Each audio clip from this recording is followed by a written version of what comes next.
Xavier, do you remember telling me 17 years ago that it was my job to share the history of our people and to tell us where we came from?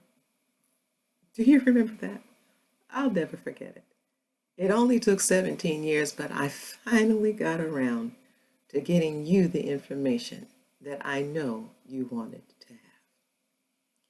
Before you get a chance to review the evidence and the recommendations I have for you and the family to continue the search because there's much more work to do, I wanted to bring your attention to one person in particular on your family tree because there's a connection between you and him that may not be obvious. Your third great grandfather, Peter Richardson, actually lived in Spotsylvania County. He had a farm out there. He's buried in Shiloh New Site.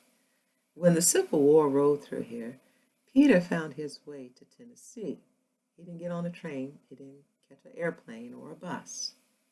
He probably walked. And he enlisted in the U.S. Colored Troops 42nd Infantry Division, Company C.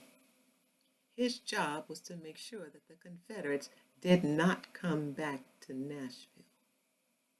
His job was to make sure that when the Union Army came through, they had safe passage. The servant made sure that the city was safe.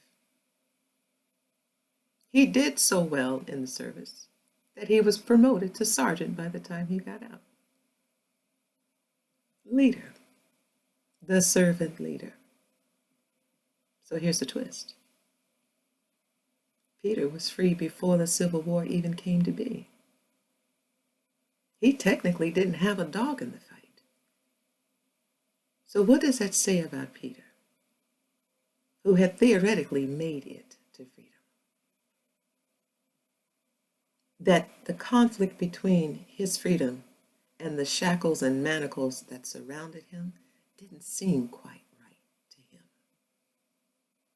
And he was willing to sacrifice his whole being to fix it.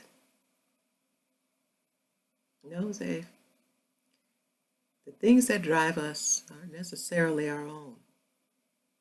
The legacy of Peter is lived out through the work that you do.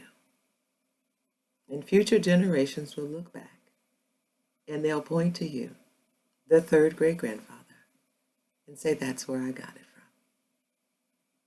It's a remarkable legacy for a remarkable man.